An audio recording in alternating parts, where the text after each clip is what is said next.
I'm Stephanie and today we are going to talk about tools. More specifically, the tools I use on a regular basis, and they all fit in this jar.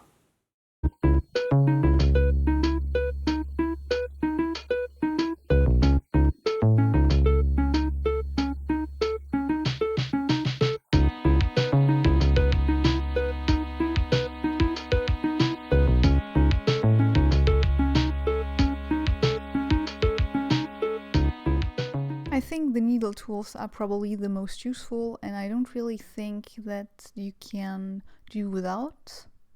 However, I'm going to show you another cheap replacement at the end of the video. They are very useful because they are very versatile. Of course, you can make dots like I just did, but it is also what I use to texture cake and also replicas of grass, for instance. And you can also easily draw lines with them and you get those nice ridges. And you can also, of course, write. I'm just writing my initials here, Stephanie Kilgast. You can also emboss. You can also use needle tools as embossing tools, like I'm showing here, but it's not as good. And you can use them as well to cut things out, to cut shapes out, which I do quite a lot actually. So drawing first and then putting it out.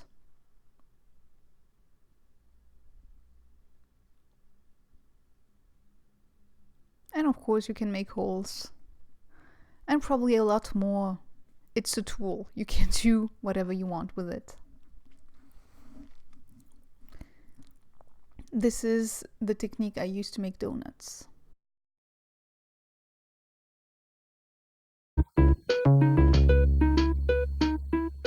Now, embossing tools are the tools I use the most because they are the most useful when sculpting. The most famous ones are the ball-ended tools, which I'm trying to show you right now by doing a cheesy, bubbly pattern. There are many sizes of ball-ended tools and I have a few different sizes, but you can even find much bigger ones. And a lot of medium sizes as well. I have a lot of very small ones actually, not so much medium. I really like those. They are interesting to use and you can do a lot of things with them if you are a bit creative.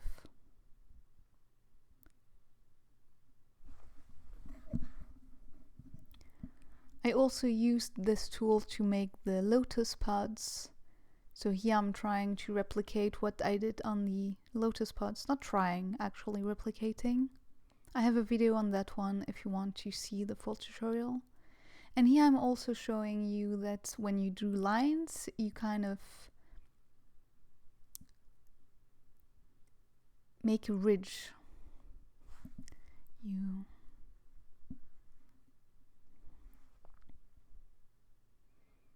And these embossing tools are much nicer if you want to draw lines because no clay sticks to it. Smooth line without ridges. And of course you can push the clay over, which is always using when sculpting.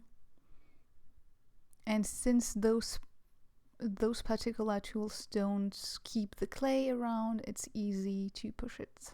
And this one is another embossing tool that is almost ball-ended, but not quite. And of course you can do all kinds of patterns by just pushing the clay down with the different tools, like I'm showing you here. So these are my absolute favorite tools and I would not be able to sculpt without them anymore.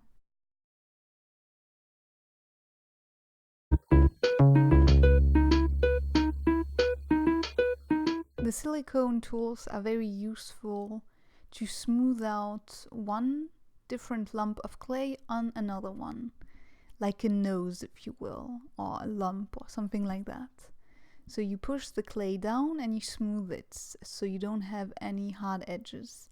And since the silicone tools are very soft, most of them are rather soft, you don't get any ridges, which you would get with a metal embossing tool. So you cannot draw lines with those, but you can smooth the clay out, which is very useful when you sculpting. I use it a lot when sculpting animals. The shape of this silicone tool is different, so you can make a line, but it's a line that is very smooth as well.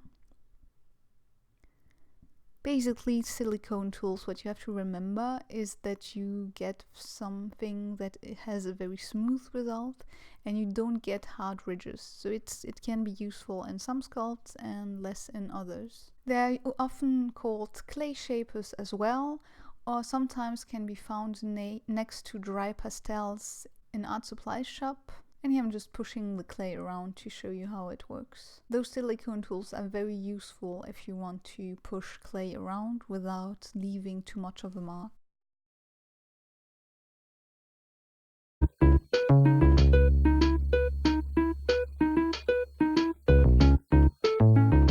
Now, spatula tools are one of my most recent additions and they are absolutely my favorites. It's hard to explain why I love them so much, because basically you make lines, but you make lines in a very precise way, and I use them a lot in mushrooms for the gills. You can check out a few of my videos about the mushrooms to see them in action. You can of course draw lines that are not cut, which is nice, and you can fool around with various patterns like I'm showing you here. And of course, since it's a spatula, you can also use it as an embossing tool by pushing the clay down and here making some sort of scales. I have another spatula tool that is much smaller, and I really like that size. As you can see, the tiny, you can draw very tiny stripes.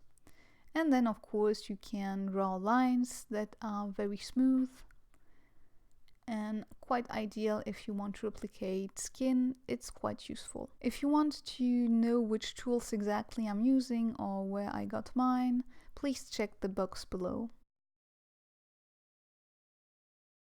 And of course, that spatula tool is also useful if you want to texture stuff, which I do a lot in my gemstones tutorial, and more specifically if I believe in my dioptase one. And this is another spatula tool that I really like as well, because the shape is very useful, since you can make lines from top very easily. It seems a bit ridiculous when looking at it like this, but it comes in handy to reach some hard spots. And as usual, you can also work on the edges with those tools rather easily as well, drawing in lines, etc. Again, I would not be able to make any kinds of mushrooms without them to the level of details I'm working on. So I very much invite you to check out those videos to see exactly how far I go. And more tiny scales with the tiny spatula tool.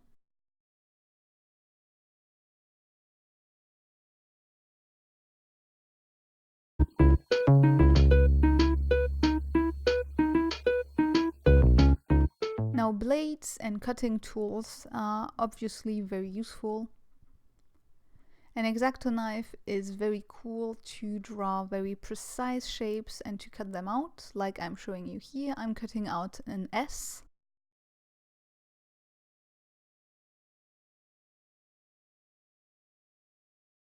And blades are useful to remove delicately the clay from the tile you are working on, or the working surface.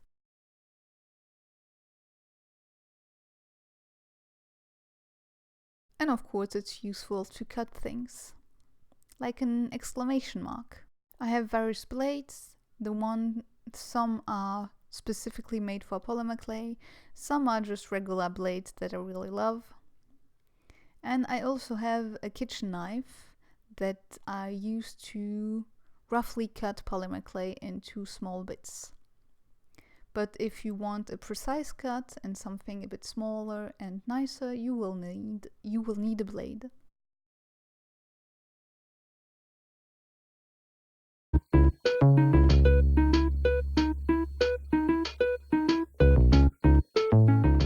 Now sandpaper is something I use a lot as well, but then again, all the tools I'm showing you here are things I use a lot.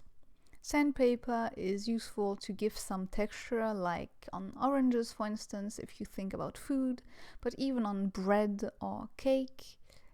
Yeah, I did a lot of food. But also if you want to replicate grass or earth, all these kind of things, then sandpaper is your friend. I usually have different sizes of sandpaper, so I can adjust for what I need it.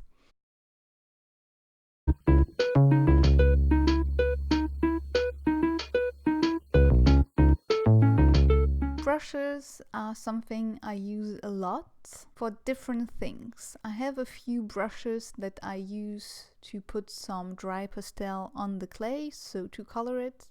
So here I'm choosing a purple thing for the teal clay. Then I have a brush to use for liquid polymer clay, brushing over with that specific brush, and then I'm putting another bit of clay on top, so I ensure that it sticks very well together once it's baked.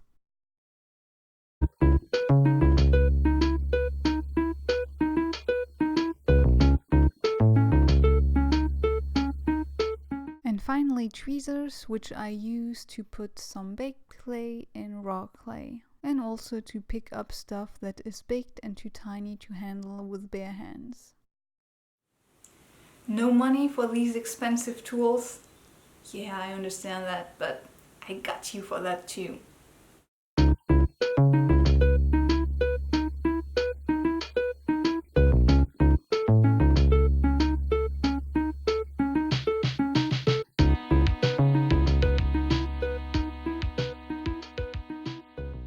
Now all those tools I've been collecting over the years, and they can be rather expensive. So here the tools I used a lot in the beginning and for the first couple of years. Even when I was already a professional artist, I would use just those tools. So don't be afraid to sculpt if you don't have the money, or if you don't want to buy 20 different tools. Just use toothpicks, which are great embossing tools, as you can see. A few pins, sandpaper and a blade, and you will be just fine. You probably have different tools around the house if you start to look at them. And pins or needles are very useful for texturing. I used to texture all my cakes like that. You can draw lines and patterns as well. And they even come with the ball and the tool, as you can see here. Of course, sandpaper is always cool to make some texture. So see, easy.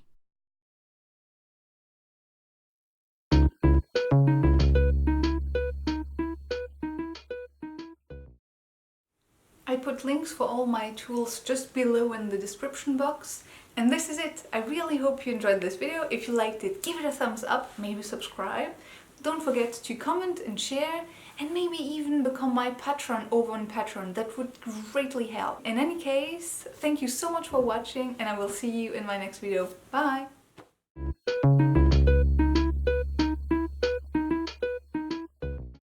Also, small shout out to Chalkola, who sent me all of these cool markers, which I used to make all the titles, so they were quite fun to use. Basically, they're water-based and you can use them on glass or windows and you can wipe them off. I usually don't do stuff like that. I don't let people send me things because most of the time I just don't care. But I thought that these would be really nice to make the titles, and they work. So thank you, and check them out because they're awesome.